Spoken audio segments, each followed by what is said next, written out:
यहाँ तक समझ में आया? बाउंस तो नहीं किया हुआ अभी तक। अब हम लोग थोड़ा देख लेते हैं पलिया। तो इसमें एक अंग होता है जिसका नाम है पलिया। नाम सुने पलिया का? स्प्लीन इसको कहते हैं। जब हमारा आरबीसी मर जाता है 120 दिन के बाद, तो ये कहाँ जाता है? ये जाता है पलिया में, है ना। इसलिए इसे आरबीसी का क्या कहते हैं? कब्र। आरबीसी का कब्र किसे कहते हैं? पलिया। ध्यान रखना, आरबीसी का कब्र बराबर पलिया। पलिया को ही तिल्ली कहते हैं, या भी कहते हैं इंग्लिश में इसका नाम है स्प्लीन। ठीक है, तो इसको बूचड़ खाना भी कहते हैं, है ना। आरबीसी का बूचड़ खाना, आरबीसी का बूचड़ खाना का है, आरबीसी का कब्र का है ना। सब के सब किसको कहते हैं हम लोग? पलिया को कहते हैं। आरबीसी का जीवन काल 120 दिन का होता है, जो पलिया में मरने के बाद, यानी कि मरने के बाद पलिया में चला जाता है। इसलिए पहला पलिया को क्या कहते हैं? आरबीसी का कब्र या बूचड़ खाना, ग्रेवयार्ड ऑफ आरबीसी। ये याद रख लेना, ग्रेवयार्ड ऑफ आरबीसी, है ना। आरबीसी का ग्रेवयार्ड किसे आजकल जानते हैं? क्वेश्चन एक नया तरीके से पूछा जाता है, इंग्लिशियों को हिंदी में लिख दिया जाता है, ग्रेवयार्ड लिख देगा। ठीक है, तो आज तक पढ़े हैं नहीं, तो छूटेगा।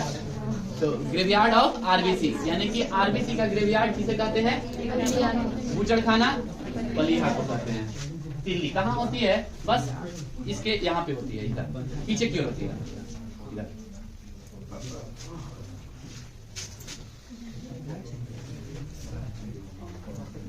यहाँ तक समझ में आ गया? अब देखो, ये गया यहाँ पे और इसको तोड़ दिया, है ना। जैसे ही इसको तोड़ा जाता है ना, तो एक चीज बनती है जिसका नाम है बिलिरुबिन।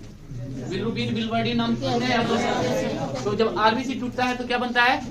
बिलिरुबिन, है ना, या फिर कहते हैं बिलिरुबिन। बिलिरुबिन किस कलर का होता है? तो ये पीला कलर का होता है, पीला कलर का होता है। और ये फिर कहाँ जाएगा? तो ये जाएगा सीधे रक्त के माध्यम से किडनी में। कहाँ पे जाएगा? किडनी में। ठीक है, और इसके बाद छनने के बाद कहाँ जाएगा? मूत्र में मिलेगा। और मूत्र में आप लोग जानते हैं क्या मिलता है? यूरिया।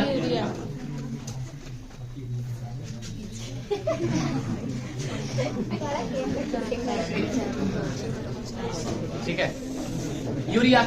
और यूरिया में क्या मिल गया? यूरिया में मिल गया बिलिरुबिन। बिलिरुबिन। जब यूरिया में बिलिरुबिन मिल जाता है तो इसी को कहते हैं हम लोग यूरोक्रोम। ठीक है, जिस कारण से हल्का पीला दिखाई देता है। मूत्र का रंग कैसा होता है? हल्का पीला। किस कारण से होता है? यूरोक्रोम के कारण होता है। और यूरोक्रोम कैसे बना? यूरिया में क्या बिलिरुबिन जब मिल जाता है तो क्या हो जाता है? इसी को कहते हैं हम लोग यूरोक्रोम। तो मूत्र का रंग हल्का पीला किस कारण से होता है? यूरोक्रोम के कारण।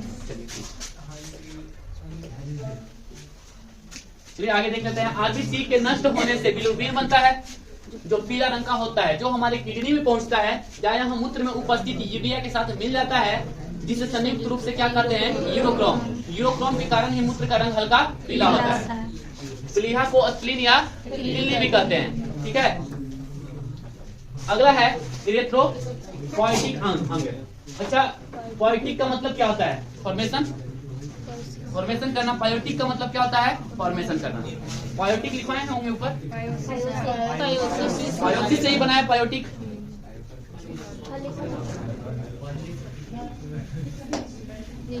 पायोसिस निर्माण करने की क्रिया को क्या कहते हैं हम लोग? पायोसिस। और ऐसे अंग जो आरबीसी का क्या करे? निर्माण करे ना, तो इसको क्या कहेंगे? इरेथ्रोपोइटिक।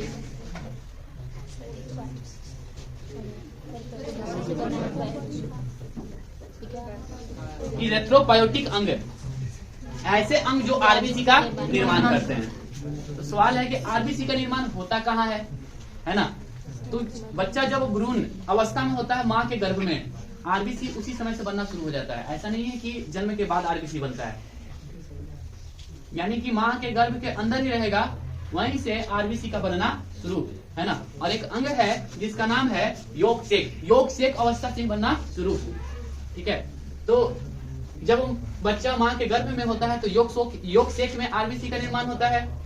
भ्रूणीय अवस्था में जब भ्रूण हो जाएगा, कुछ बड़ा हो जाएगा, विकसित हो जाएगा, तब कहाँ बनता है, जब उसका अंग बन जाएगा।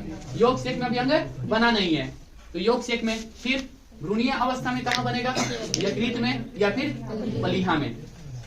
इसका मतलब ये है कि ये सब के सब कैसा अंग है, सब के सब इरेथ्रोपायोटिक अंग है। आपसे पूछ देगा कि इनमें से कौन इरेथ्रोपायोटिक अंग नहीं है।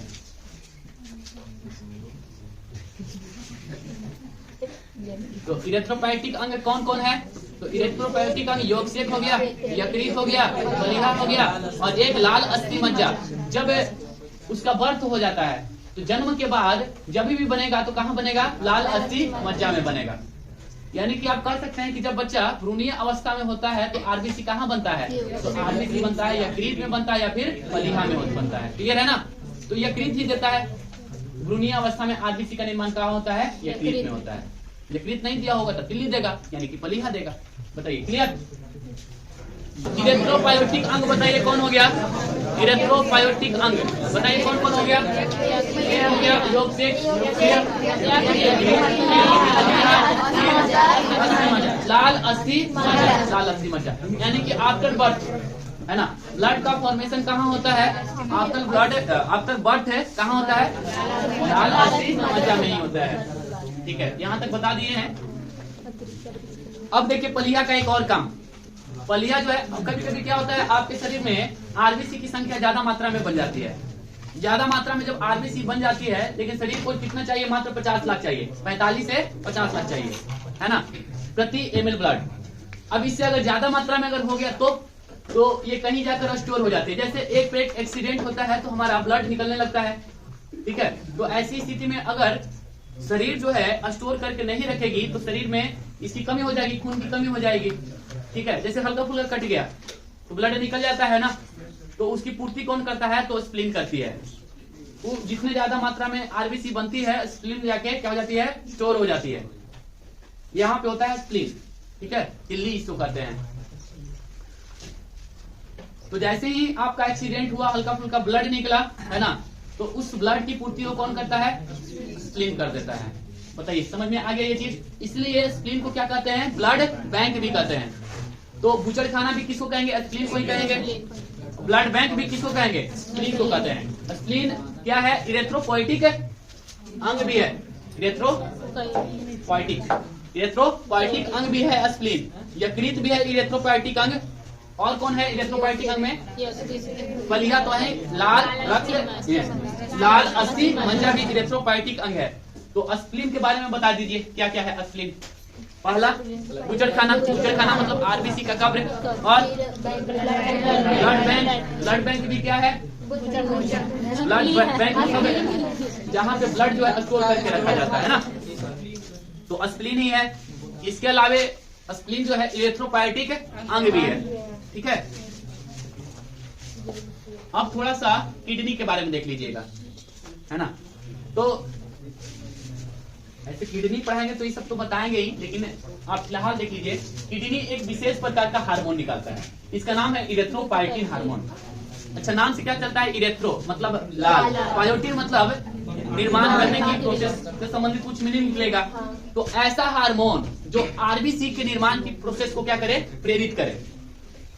हार्मोन पहले निकलता है। जैसे ही आपका कट फट गया तो आपके किडनी से क्या निकलेगा, इरेथ्रोपोइटिन नामक हार्मोन निकलेगा, ठीक है। तो आपसे पूछेगा कि इरेथ्रोपोइटिन नामक हार्मोन का स्राव कहाँ से होता है। इरेथ्रोपोइटिन नामक हार्मोन का स्राव कहाँ से होता है, किडनी से होता है। क्या करता है, मतलब अब आरबीसी का फॉर्मेशन होना चाहिए क्योंकि कट गया है अंग। जनरली ऐसे नहीं बनाता है, इसको संदेश देना होता है। तो संदेश कौन देगा, तो इरेथ्रोपोइटिन हार्मोन देगा। तो इरेथ्रोपोइटिन हार्मोन जो है ब्लड के माध्यम से कहाँ गया, वो लाल अस्थि मज्जा के पास गया और बोला कि रक्त की कमी हो रही है, जल्दी इसको क्या करो, पूर्ति करो। अब जाके क्या करता है, आरबीसी बनाना शुरू करता है। बताइए समझ में आ गया। तो आरबीसी बनाने की यानी निर्माण को प्रेरित करने वाला हार्मोन को क्या कहते हैं? इरेथ्रोपायटिन हार्मोन। और इरेथ्रोपायटिन हार्मोन कहाँ से निकलता है? किडनी से। क्लियर है ना? इरेथ्रोपायटिन हार्मोन याद रहेगा। इरेथ्रो का मतलब ही क्या होता है? लाल। पायोटिन का मतलब क्या होता है? निर्माण की प्रक्रिया। तो इरेथ्रोपायोटिन हार्मोन का स्राव कहाँ से? इरेथ्रोपायोटिन हार्मोन का स्राव किडनी से होता है। यह आरबीसी के निर्माण के प्रोसेस को क्या करता है? प्रेरित करता है। अब यहाँ से प्रेरित हो जाएगा, आरबीसी बनेगा। आरबीसी में क्या पाया जाता है? एक विशेष प्रकार का प्रोटीन पाया जाता है। कौन सा प्रोटीन पाया जाता है? हीमोग्लोबिन नामक प्रोटीन पाया जाता है। इसी के कारण रक्त का रंग कैसा होता है? लाल होता है। आरबीसी के कारण नहीं होता है। आरबीसी में पाए जाने वाले हेमोग्लोबिन के कारण होता है रक्त का रंग लाल। अब हम लोग पढ़ते हैं कि हेमोग्लोबिन में क्या पाया जाता है? तो Fe+2 किससे बना होता है? लोहा से बना होता है। Fe+2। तो हेमोग्लोबिन में कौन सा तत्व मौजूद होता है? आयरन। ठीक है, आयरन मौजूद होता है। अब थोड़ा सा हेमोग्लोबिन के बारे में देख लो। हेमोग्लोबिन दो चीज से बना होता है, एक है हीम समूह और दूसरा है ग्लोबिन समूह। कौन कौन? एक है हीम समूह और दूसरा है ग्लोबिन। तो दोनों को मिला देते हैं तो क्या बनता है? हीमोग्लोबिन। देखिए, एक है हीम समूह हीमोग्लोबिन अगर लिखे तो ये दो चीज से बना। एक है हीम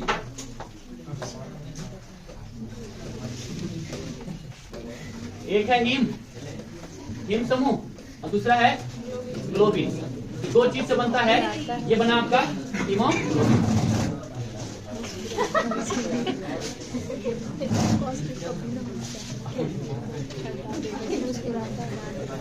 ठीक है, इन दोनों जब मिल जाता है इसी को क्या कहते हैं हम लोग? हीमोग्लोबिन। तो हीम समूह कितना परसेंट होता है? मात्र 5%। और ग्लोबिन कितना परसेंट होता है? हीम समूह 5% और बाकी का 95 ग्लोबिन। ये ग्लोबिन जो होता है, ये जो हीम जो है हीम समूह, ये किससे बना होता है? Fe+2। हीम का अर्थ क्या होता है? तो हीम का अर्थ होता है लोहा। हीम का मतलब होता है लोहा। क्लियर है ना? तो इसका निर्माण हमारा शरीर खुद नहीं करता है, जबकि ग्लोबिन का निर्माण हमारा शरीर खुद कर लेता है। इसका मतलब है कि जब ग्लोबिन का निर्माण खुद हो रहा है, हीम का निर्माण हमारा शरीर नहीं कर रहा है, तो क्या हीमोग्लोबिन बनेगा? तो जब हीमोग्लोबिन नहीं बनेगा तो क्या आरबीसी बनेगा? नहीं बनेगा। तो इसे हम लोग को क्या करना पड़ता है? बाहर से लेना पड़ता है भोजन के द्वारा। हीम यानी कि आराम से बैठ के लोहा चबा लेना, आपको हीम मिल जाएगा, है कि नहीं? लोहा चूसते रहिए। तो सवाल ये है ना कि क्या लोहा खा लेने से आपको लोहा मिल जाएगी? नहीं ना, लोहा के कण मिलना है, अणु के रूप में आपको मिलना है ना, Fe+ के रूप में मिलना है ना। तो ये कहाँ से मिलेगा? तो ये भोजन के द्वारा ग्रहण होता है ना। आयतन का स्रोत लिखा हुआ है, आयरन का स्रोत। आयरन का स्रोत क्या है? तो ध्यान रखिएगा, अगर आपको आयरन चाहिए तो ध्यान रखिएगा, सबसे ज्यादा आयरन जो है काजू में पाया जाता है। काजू। अब आप कहिए कि सर काजू तो बड़ी महंगा है, कैसे किलो? 800। नहीं समझ रहिएगा, बोलो आरबीसी डब्ल्यूबीसी बता के छोड़ दे। अल्लाह करेगा तो एकदम नहीं बताएंगे ये सब।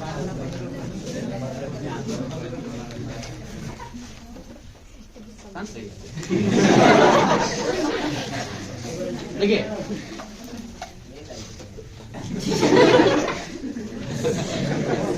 अभी सूट के आया है, क्यों दिन आ रहा है?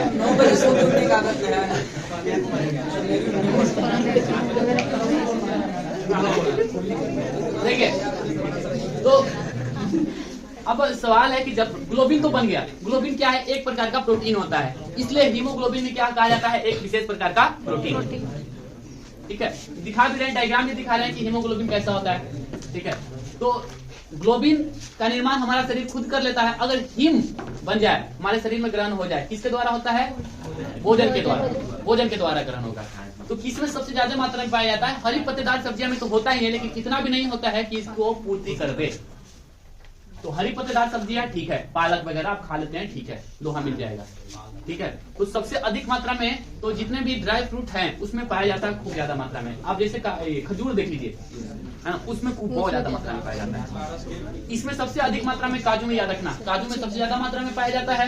ठीक है, ये तो महंगा है ना, खजूर वगैरह काजू सब काफी महंगा है, फ्रूट सब खाइएगा तो कुछ सस्ता में हो जाए तो गुड़, यानी कि मीठा हम लोग कहते हैं, तो गुड़ में ठीक थोड़ा सा फर्क रहता है बस। तो अगर आपके पास ज्यादा पैसा नहीं है ना, तो गुड़ का सेवन करें, चीनी नहीं, चीनी बिल्कुल नहीं, मीठा का सेवन करें। चीनी तो जा रहा है, आप लोग को शुरू में ही बता दिया, चीनी को यूज करना ही नहीं चाहिए। लेकिन डे टू डे लाइफ में चीनी हम लोग बिना यूज किए रहते नहीं, छेना भी खाते उसमें भी चीनी ही है। क्या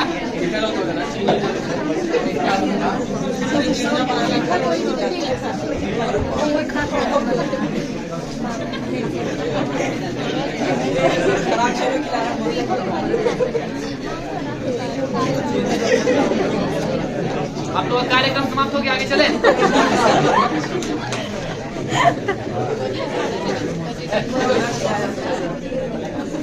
तो किसमें पाया जाता है? गुड़ में। अच्छा, काजू में तो ठीक है, लेकिन महंगा है ना, तो हम लोग के लिए क्या हो गया? हर एक फलदार सब्जियां तो हम लोग प्रतिदिन खा ही लेते हैं, है ना, लेकिन इससे उतना ज्यादा मात्रा में नहीं मिलता है, इसलिए आप मीठा जरूर सेवन करें। खाना खाने के बाद भी कहा जाता है कि थोड़ा सा मीठा अगर ग्रहण कर लेते हैं तो पर्याप्त मात्रा में आपका आयरन की पूर्ति हो जाएगी, यानी कि ब्लड निर्माण की क्रिया हो जाएगा। तो हिम समझ में आ गया? हिम समझ में आया? हिम किससे बना है? लोहा। हिम का मतलब क्या होता है? लोहा। लोहा किस रूप में? आयन के रूप में, Fe+2 Fe+2 के रूप में रहेगा। ठीक है, इसका निर्माण हमारा शरीर खुद नहीं करता, इसे हम भोजन द्वारा ग्रहण करते हैं। आयरन का स्रोत, आयतन नहीं है, आयरन का स्रोत काजू, गुड़, हरी मटरदार सब्जियां। अब देख लेते हैं ग्लोबिन। तो ये है हीमोग्लोबिन। हीमोग्लोबिन, ठीक है। तो ये किससे बना होता है? प्रोटीन, अमीनो अम्ल। अमीनो अम्ल विशेष प्रकार के अमीनो अम्ल से बने होते हैं, है ना। तो ये दो प्रकार के होते हैं ग्लोबिन, एक अल्फा ग्लोबिन और एक बीटा ग्लोबिन। तो अल्फा ग्लोबिन, बीटा ग्लोबिन, तो ये बना ग्लोबिन, ठीक है। और इसमें क्या होता है? ये जो ब्लू ब्लू लुक रहा है ना आपको, दूगो अल्फा हो गया, दूगो बीटा हो गया, तो ये हिम है। हिम का मतलब समझ आया ना, लोहा। तो यहाँ Fe+2 Fe+2, बताइए समझ में आ गया ये? तो यहाँ पर भी Fe+2, ये भी Fe+2 और ये भी Fe+2। ये जो Fe जो है ये चिपका होता है इस तरह से, किससे? ग्लोबिन से। यहाँ पर भी देखिए,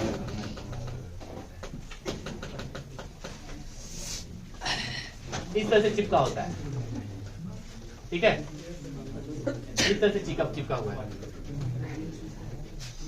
किसके साथ चिपका हुआ होता है? लोहा ग्लोबिन के साथ चिपका होता है। ये क्या होता है? तो एक विशेष प्रकार का प्रोटीन होता है ना। एक है हीमोग्लोबिन का ही डायग्राम हुआ, तो एक आरबीसी में बहुत सारे हीमोग्लोबिन है, ठीक है। तो चलिए देखते हैं आगे। हीमोग्लोबिन समझ में आ गया क्या है स्ट्रक्चर?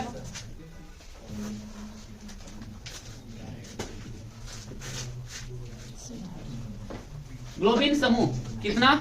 ग्लोबिन समूह कितने प्रकार का? दो प्रकार का, दूगो अल्फा, दूगो अल्फा। अच्छा, ये पेप्टाइड समूह है और ये 2 बीटा पेप्टाइड समूह। कितना अमीनो अम्ल का बना होता है? 141 अल्फा वाला, बीटा वाला 146 अमीनो अम्ल का बना होता है। इसी कारण से दोनों अलग है, नहीं तो दोनों को अल्फा नहीं कहते। तो एक में थोड़ा सा ज्यादा होता है और एक में थोड़ा सा कम। अब एक ही सभी सब याद रखना जरूरी है? कोई जरूरी नहीं है। नीट की तैयारी आप नहीं कर रहे हैं, आप तो जीडी का तैयारी कर रहे हैं, है कि नहीं?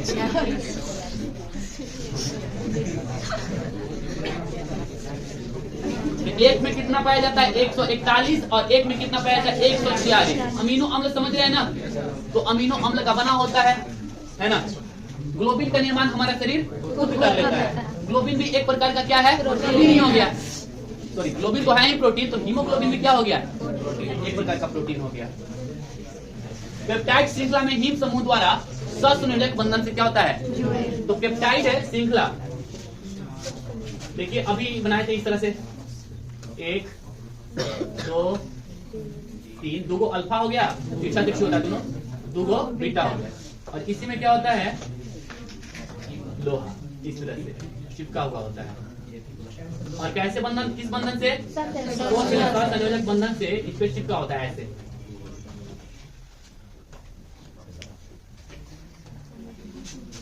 एक जो आयरन है वो 2 ऑक्सीजन को ग्रहण कर लेता है, कितना, 2 होगा, तो ये भी 2 को ग्रहण कर लेगा, 2 ऑक्सीजन को, ये भी और ये भी। तो एक हेमोग्लोबिन कितने ऑक्सीजन के, है ना, कितने ऑक्सीजन के परमाणु को ग्रहण कर लेता है, 8, कुल मिला के 8। एक हेमोग्लोबिन में Fe आयरन क्या हुआ, Fe 4 को, यानी हीम जो है कितने को हो गया, 4 को हो गया। तो एक पेप्टाइड श्रृंखला एक O2 का परिवहन करता है, O2 का मतलब समझे ना, ऑक्सीजन। एक O2 का परिवहन कौन करेगा, एक हीम। तो क्या को हीम है, 4, तो क्या को कर लेगा, 4 पेप्टाइड 4 O2 का परिवहन करेगा। 4 को O2 कहने का मतलब है कितना हो गया, कुल मिला के परमाणु में 8 परमाणु हो गया। यानी कि एक हेमोग्लोबिन 4 O2 का परिवहन करेगा। अगर केवल ऑक्सीजन बोलना चाहते हैं तो 8 ऑक्सीजन का परिवहन करेगा। यानी कि कितने ऑक्सीजन के अणु, तो 4 ऑक्सीजन के अणु, कुल कितना परमाणु हो गया, कुल मिला के 8 परमाणु हो गया। बताइए समझ